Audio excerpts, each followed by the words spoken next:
Underneath the house? You know, in what was that movie? Wizard of Oz? Wizard of Oz, when the house falls on the Wicked Witch of the West or the East or whatever, and her legs just turn into socks and roll up underneath the house. You know what I'm talking about? Yeah.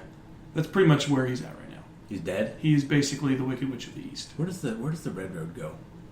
The Red Road? Well, on the Wizard of Oz, you have that gold, the yellow brick road goes in a circle, but the middle is a red road. It's a red path. Like, where does that go?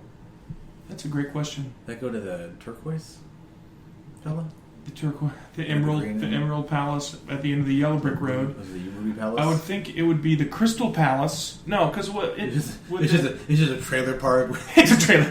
With Uncle Jim out in the front yard watering the plants, shirtless. Yeah, mowing the lawn with one of those mechanical push mowers. Yes, with the spinning blades. Yeah. I've always wanted to try one of those. I've always wondered if they actually work pretty well. They don't. Do they not really? I have no clue. I've also wondered I'm not 90. Why the world never came up with like an industrial-sized version of like those trimmers, those buzzers that you use for your hair. Industrial size? Like, what do you want to do? Like, just one fell swoop and get your... No. Like, use it for the lawn. Like a buzz cutter for your lawn. And just walk out just like a rake and zzz, zzz. Yeah, actually. That's smart. Think about it. I'm just saying. It could work. Nerdy, unqualified, and probably indistinguishable from rambling. Welcome to the A&D Show.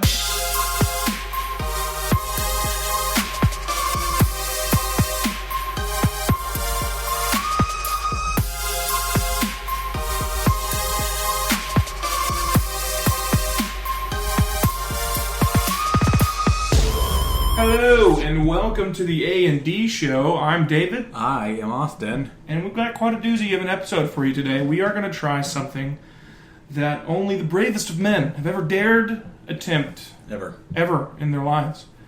And that, dear listeners and friends and enemies, is called... Cooking. We are changing our entire episode format to a cooking show. We're just gonna bake some souffle. We're gonna have sushi. It's gonna be great. No, it's not.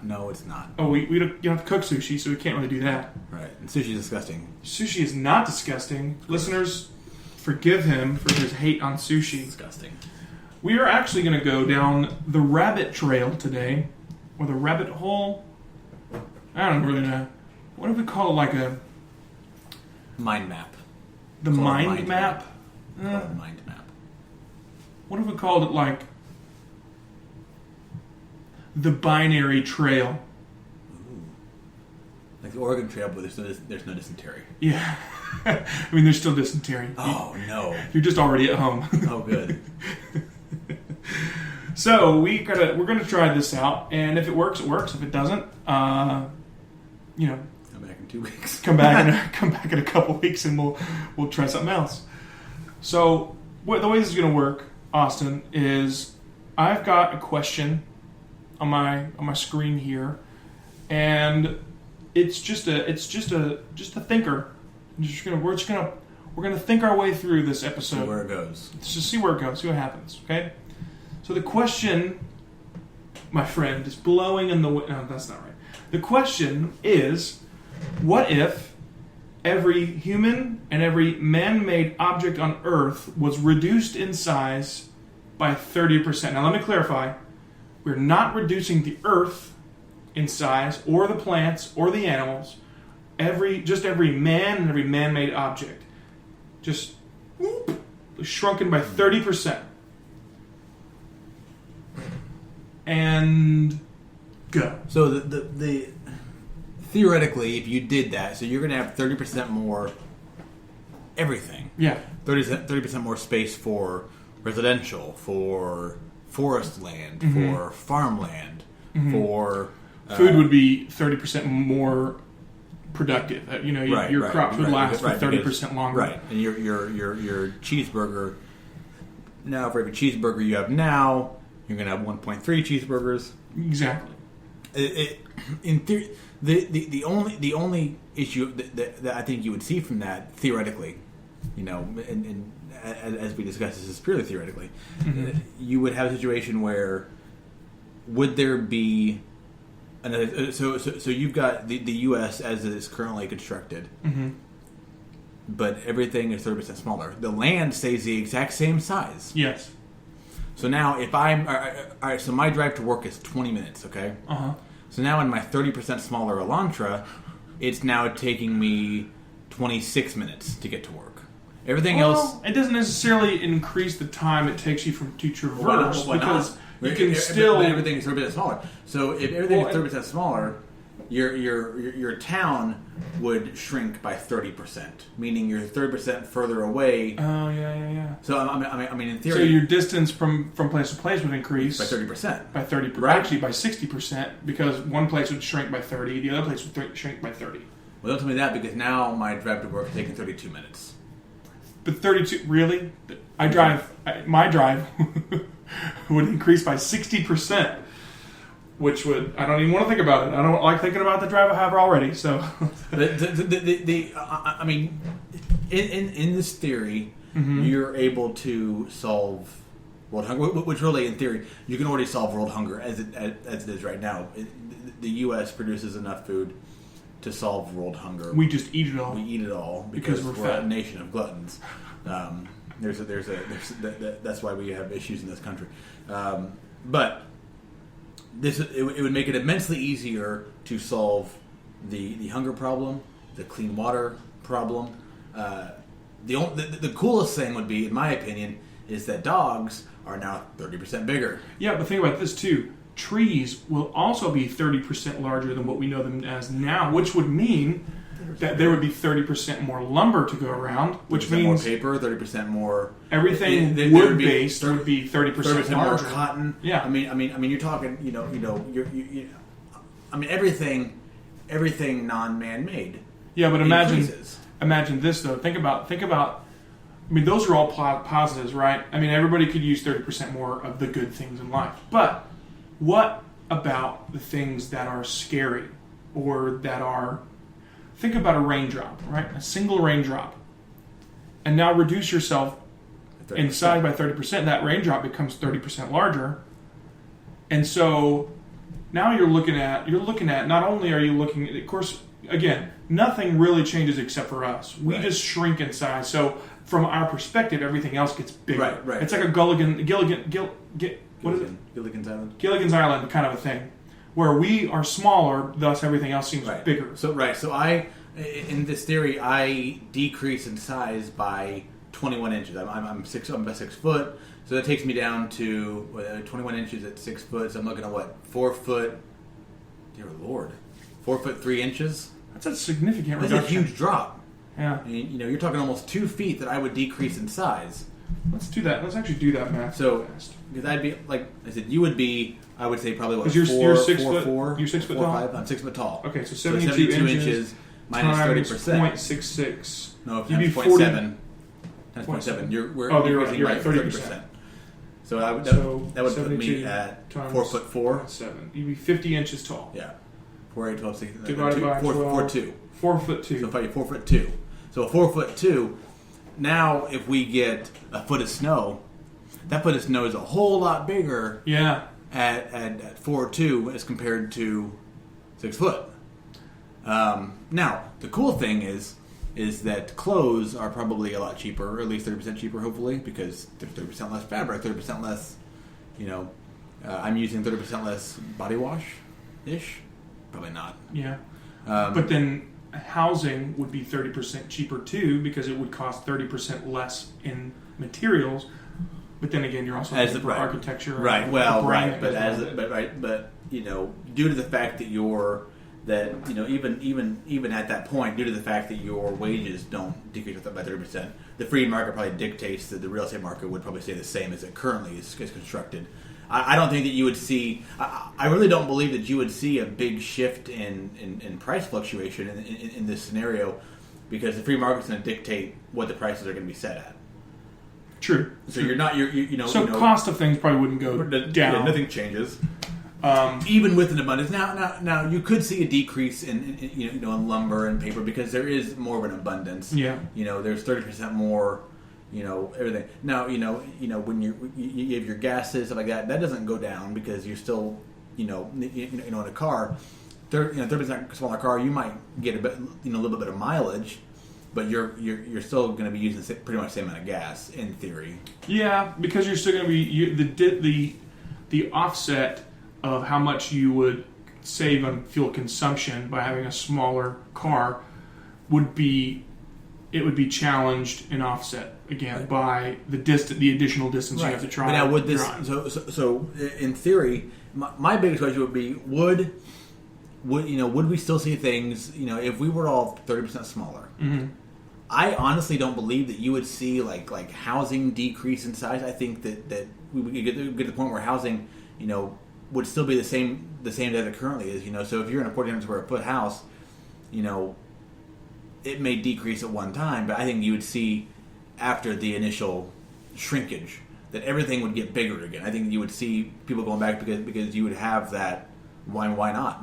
Me being 4 foot tall doesn't mean that I need a 30% smaller house. Right. I would still like the space. And the idea is though that in this hypothetical, everything shrinks together, right? It's not us shrinking and then realizing, whoa, everything we have, all of our housing and everything is so much smaller. So from the beginning of time, everything's a bit smaller. Pretty much, yeah. So basically, we wouldn't realize any difference other than the fact that it would seem like everything else that's not man-made would grow by 30%. Would be 30% larger. Do you think that in this scenario, if I'm 4 foot tall, okay, and I go hunting. I'm not really a hunter. I like meat, but I'm not a hunter. But if I go hunting, so now I'm 30% smaller than what I was. Deer's kind of big, Yeah. I mean, that's a big old. You hit a deer in a car. It's gonna make a whole lot more damage than it would previously beforehand. Right. Well, and wild animals, other than deer, wild predators would be 30% more intimidating and more damaging because they'd be bigger. Look at, for example, one of the most cringe-worthy pests of the world, I would say, is the opossum. Right. Imagine that joker. I like possums. Are cool. They're not cool. Well, you don't. They're like them. Possums to me are like the Beatles are to you. Okay. Oh, that's true. So, but what if those nasty, freaky-looking, naked-tailed giant rats got 30% larger, even though it was really us getting smaller? Right. I mean. But then your dog's 30% bigger too. Which is totally awesome. Totally awesome. Unless you have cats, and God forbid. But think about this too. Big sphinxies. Think about storms. We talked about snow already, but think about storms. Think about tornadoes. We'd have to completely reclassify tornadoes because you take what is traditionally known as an F1 tornado, which is the smallest scale of the tornado, so far as I know, would now be 30% larger to us. So it would technically be in like the F2, maybe even F3 range. So we'd have to completely reclassify all of our natural disasters: tornadoes, wildfires, earthquakes, all of it would change. Volcanoes. Think about this: if over in Hawaii they got that volcano that's erupting right now, right? No. Side note. Read a news article today that there was a guy in his front yard that was like fighting the volcano or whatever, and a lava bomb hit him in the leg. Like, people, like I get it, like it's your home, all right? But lava is nothing to mess with. Like, that's like molten hot magma. Like, that's not going to stop. You're not going to stop that. Yeah. Unless you were Tommy Lee Jones in the movie Volcano for the night. Yeah, and you use those big concrete pylons. I still think that was a real thing. I feel like that's not going to fix the issue. I would feel like that was a documentary. I don't even think that was a movie. I think it was a real life thing that happened. I don't think it was. That movie was so good, though. Really liked that movie. Listen, I've gone back and I've watched a bunch of these old movies that when I was a kid, I'm like, this is amazing. Between that and Dante's Peak, I don't know what it was. It was like the same year that those came out, and they were like head-to-head competition. And they were both. Who was it? Was Pierce Brosnan? Pierce Brosnan, yeah. What I thought. Yeah. That was when he was riding that James Bond wave. Mm-hmm. He had all that popularity. Garbage. He slipped into all kinds of obscurity. Did you ever see the now. Power Rangers movie? Huh? Did you ever see the Power Rangers movie with Ivan Ooze? Oh, yeah. The other day that was on HBO and I watched it, and I'm mad at myself because that was terrible. It was horrible. It was like such a knockoff of like Ghostbusters. Like these kids are gonna like a bunch of kids are gonna keep their parents back from jumping off of the the trench or the quarry. Like, Right. don't jump, Dad. Don't jump, Dad. It's just so dumb. Yeah. Those parents would have been like, "Oh, I'm going to push you out of the way, and you're going to go with me." So, but yeah, so like volcanoes though, 30% larger. You're not wrong though. I listened to a podcast, Rhett and Link podcast. They're, Yes, Rhett and Link. Ear Biscuits podcast. If you want to listen, hop over there and take a listen when we get done with this episode. Not a sponsor, just a shout out. Anyway, I was listening rather to their podcast, and I think Rhett was talking about how he and his family went to Hawaii and they wanted to go see the lava river or whatever, and they walked out. They biked out as far as they could go, and then they walked for a long ways, and it got real hot, and they see this red hot river of magma flowing into the ocean, right? And he was like, he's like, I picked up a rock off the ground, and it was really hot, first of all, so it was a stupid mistake. But he said, I picked up a rock off the ground, and I threw it into the lava, and I expected it to, pull a golem and just disappear. And he's like, but I was surprised to see it bounce off onto the other side of the... It skipped across the other side. Wait, so does lava not, like, melt other rocks? It does melt other rocks, but it doesn't lose its density. Oh. In fact, it becomes more dense whenever it compacts into itself. When it becomes liquid, it doesn't achieve the same fluidity as you would expect. At least by the time it reaches the surface, it's already cooled enough that it's lost a lot of its fluidity. That's why it moves so slow. You ever notice, like, you ever watch magma flow? It doesn't flow watery. It rolls over like you pour like one of those stretchy putties that the kids play with, silly putty or Play-Doh. You smush it on the table and it kind of just oozes into a kind of a roll. That's basically the same consistency as lava, even less dense than lava. But it doesn't lose any of its density. It just kind of, it's just hot, right? And you touch it and it'll burn you to death. Anyway, but imagine that. One of the other episodes that they have on that podcast, they talk about humanity and how humanity is built. Our physiology is built to be able to withstand a whole lot more dramatic temperature fluctuations than what we allow ourselves because of climate control. And amen. Praise the Lord for AC. Amen. Right. But imagine if you're 30% smaller. What kind of implications would that have on your ability to withstand those temperature fluctuations? Would hot become hotter and cold become colder? Well, look at a small child. Yeah. A small child, their bodies aren't able to withstand. They're more susceptible to more extreme temperatures. Yeah. So would that be the case for us? Well, I don't know. I've always wondered, does the human body as it ages, does it build a resistance to the extremes, or does it come with size? If you're 7'2", are you able to withstand heat and cold better than someone who's 5'1"? Well, I know that there is a little bit. I know from experience that there is a little bit of increased resistance to certain kinds of temperature fluctuation based on like your body fat percentage. Right. So, obviously there's no such thing as 0% body fat because you'd pretty much be dead. But they're like somebody, for example, a heftier man can withstand hotter temperature or colder temperatures rather because of the insulation. Right. And a thinner, more athletic man can withstand hotter temperatures because of the lack of insulation. It's pretty much the same idea as putting on clothing or taking off clothing. Right.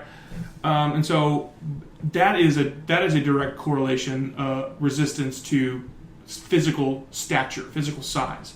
But I don't think it's exactly the same, like in relation to somebody's height.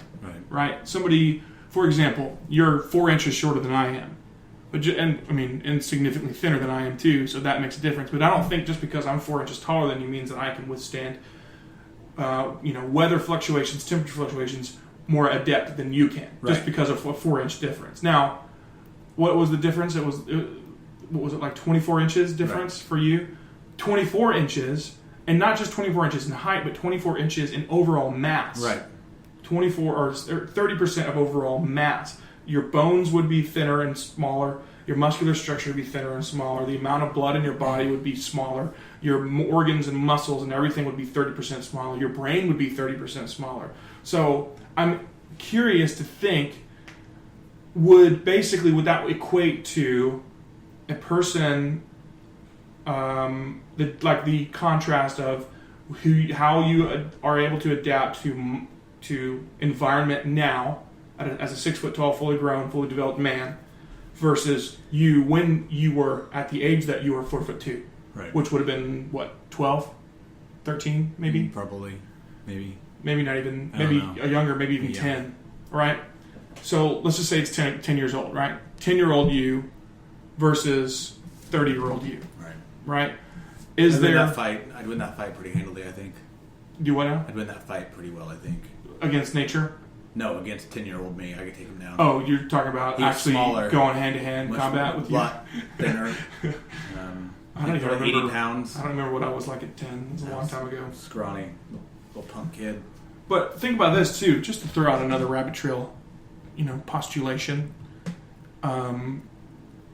What if, and this is getting super nerd, which is what this podcast is all about anyway, so what if there is other life on other planets and we only experience that after the fact, and we're 30% smaller as a race, and so now aliens, extraterrestrials from other planets come and try to, and we're no longer these healthy, brawny men.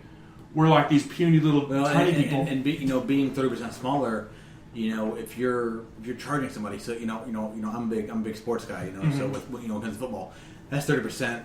30% less force coming at somebody. That's 30% less everything. Well, it's 30% less force and a 30% greater distance on your part. So what you need is 30% bigger guns.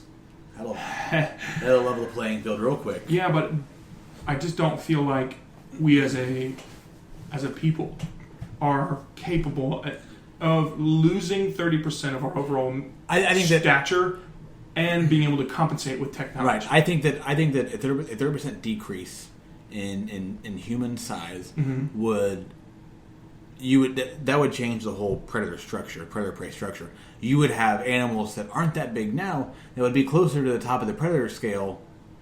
Well, imagine animals than they currently are. Imagine predators that are already imposing to the largest healthiest of people. Yeah, think like a bear. Like a Kodiak bear is what, 9 feet tall? Like that. It's a monster of an animal. Now it's literally twice as high as you. It's twice as big as you. Yeah. The average person is twice as big as the average man. What is the average man? 5'11"?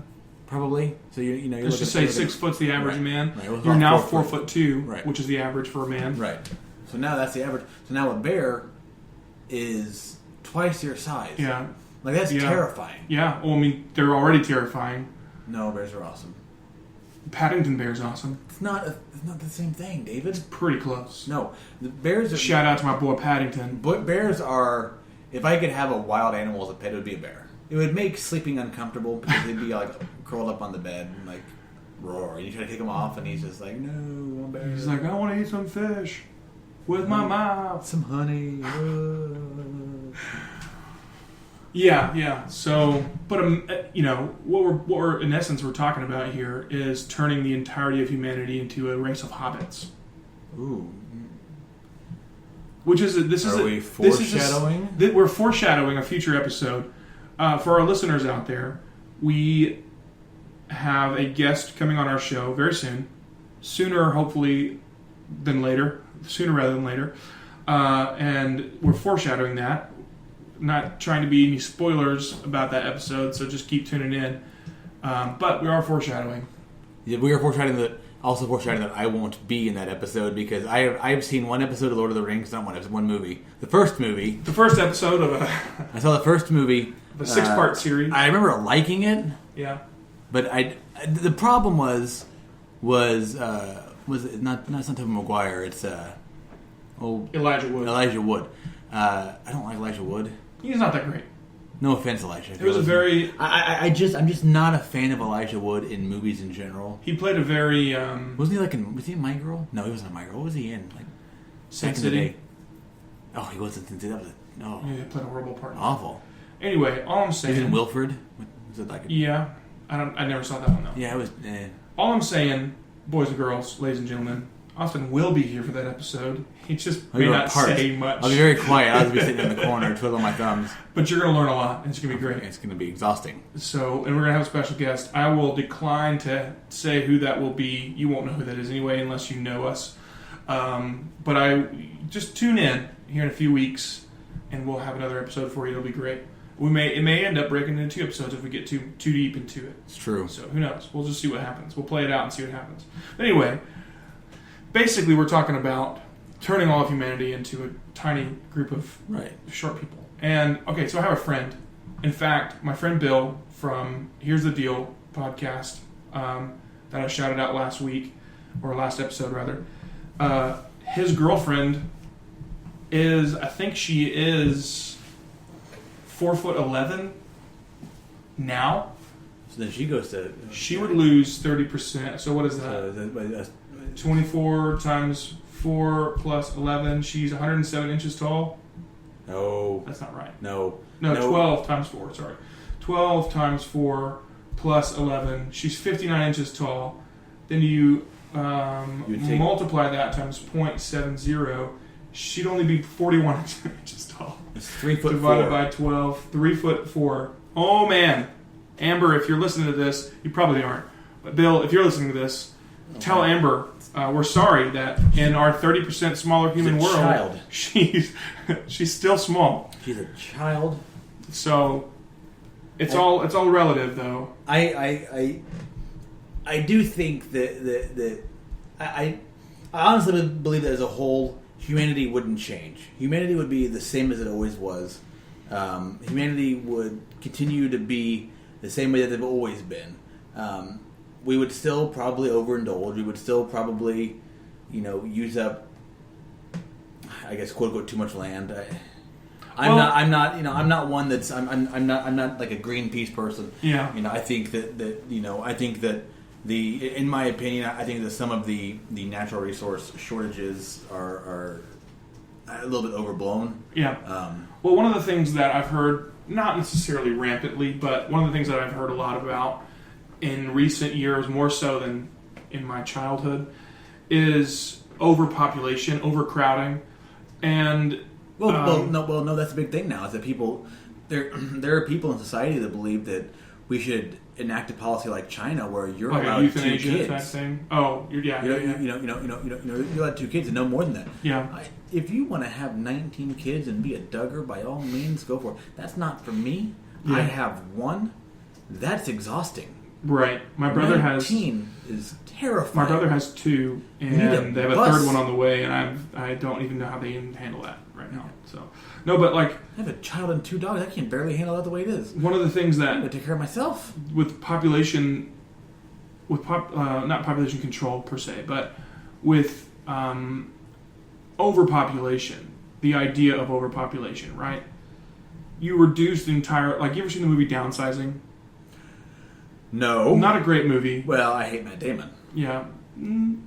Probably one of the worst movies he's ever been in. Matt Damon! Which is not saying much. Matt Damon! Shout out to Matt Damon, who is a sponsor. He's not a sponsor. But terrible actor. Anyway, the idea is, and that it's kind of the idea, but except instead of a 30% overall reduction, it's like turning a 6 foot tall average sized man into a 6 centimeter tall man. Wait, what? They shrink them not 30%, they shrink them 97%.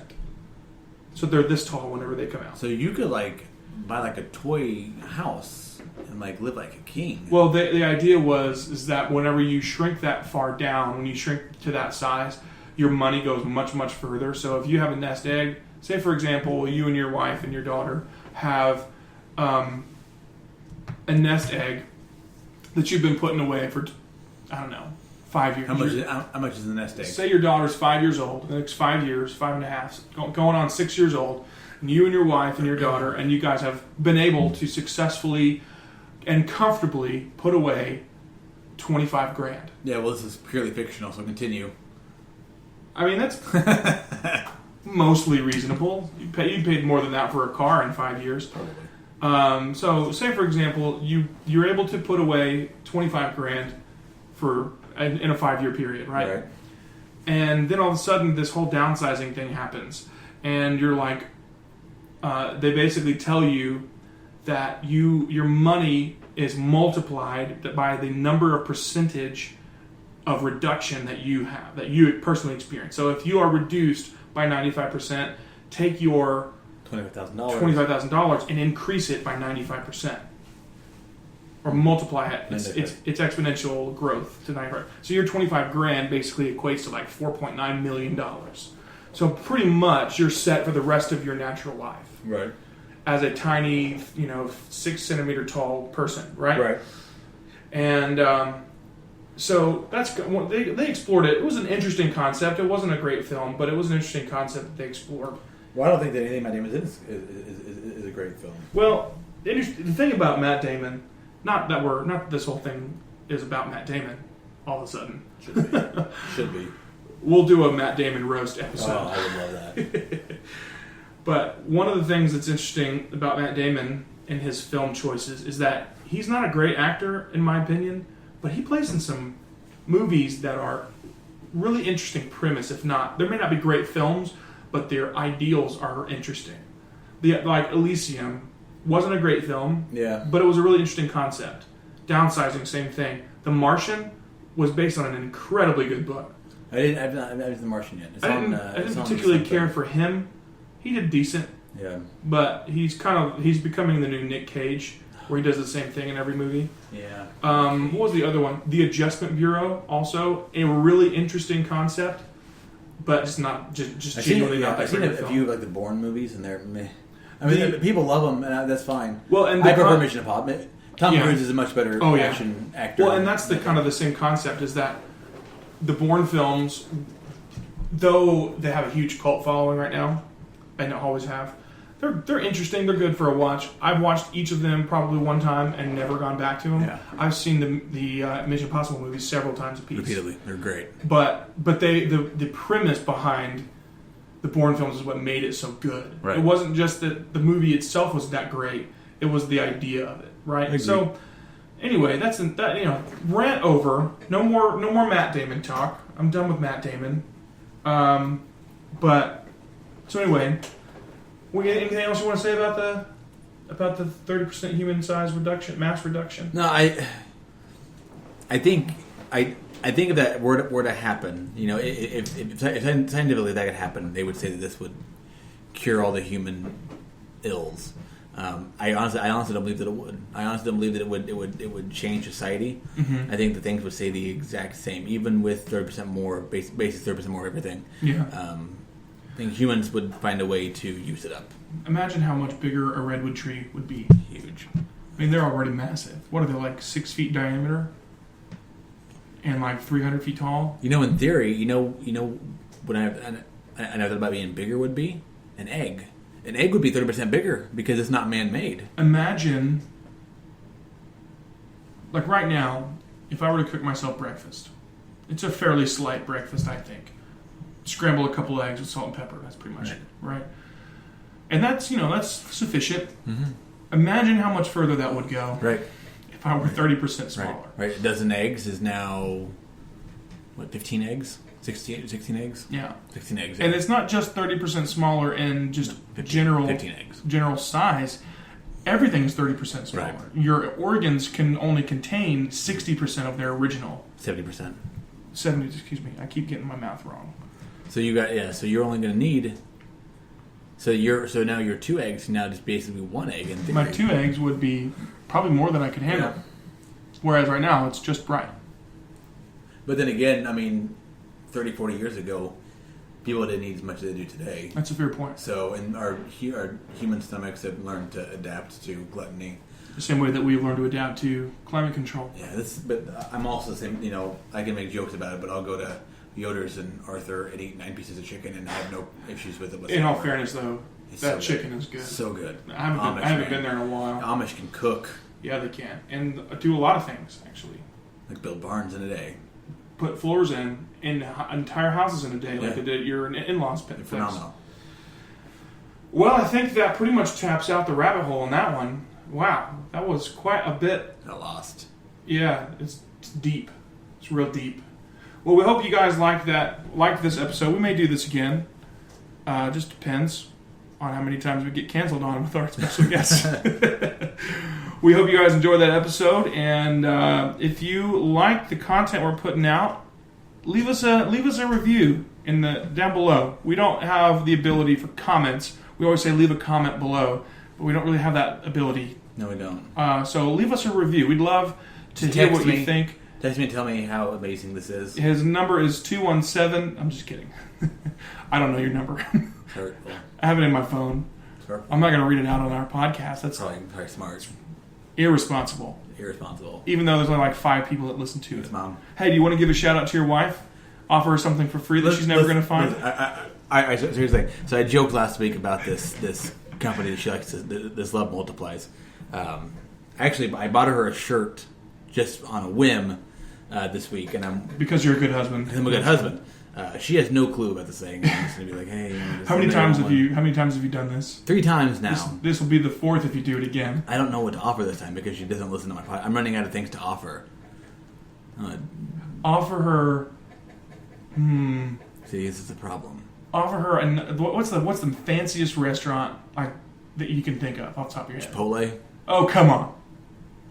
We Haley, if you're listening, there's a shirt coming for you. So she's not listening. She's not listening, which is totally fine. But I joke. I appreciate everyone who listens to this. You may not, but this is kind of fun for me to rant and ramble about whatever I want to. This week, get my thoughts out. So it's a nightmare in there. Yeah, there's a lot of darkness up in that man cave of a brain you got going on there. Something else. Let's take a quick trip down shout out lane today. Give a couple shout outs. You have anybody you want to shout out? Oh, I just did my wife. Besides your wife, you shout her out every week. Jesus, cool guy. Okay, well, Carmen the singer, Carmen the. Don't want no monsters in my house tonight. Don't want no monsters in my house. My You won't catch me screaming. You know, my wife. Damon, it's time for you to get up. My wife's aunt. I got the power of the. She posts these videos of Carmen, and I didn't know Carmen was still around. Like I didn't think he was dead, but I thought he died of cancer. No, he's still alive. Didn't he get cancer? That was real bad. You heartless. Oh, he's still currently okay. He's still fighting it. So prayers up for Carmen. Yeah, shout out to Carmen and things. He's terrible. I'm gonna pray for you tonight. Hey, we shouted out Joel Osteen. Oh, so he's now a fan of our podcast. This is my Bible. Shout out to I believe what it says. Crefro, shout out to Crefro Dollar. Hope you got that jet you were asking your congregation for. Hey, you swine. You swine. As someone who's very conservative, I kind of stand these megachurch prosperity gospel heathens. Let's do a shout out to Peanuts. Ooh, Peanuts characters or Peanuts in general? Just generally the edible, crunchy goodness of what kind? What kind? Any kind. What's the best kind? In your personal opinion, what is the best kind? No, you need to answer because this is going to define our friendship. Okay, so my personal... I'm a purist. I like the regular, dry roasted with just a touch of salt. You're wrong. The answer is honey roasted. Wait. I mean, honey roasted is good too. Well, good too. One of the things that I really like about peanuts, my favorite way to eat peanuts, is from the steakhouse. No, in the shell. In the shell, you crack the shell. There's just something just absolutely gratifying about cracking open the shell and seeing the nutty goodness happening. And just also shout out to the Gardetto's rye chips. Oh yeah, those are the best things. Shout out to Gardetto's mustard-coated pretzels and the other goodies. Good. And rye chips are the worst out though. What? Rye chips are worst out. Enjoy the rye chips. Isn't that the little brown thing? Yes. Those are so gross. You're gross.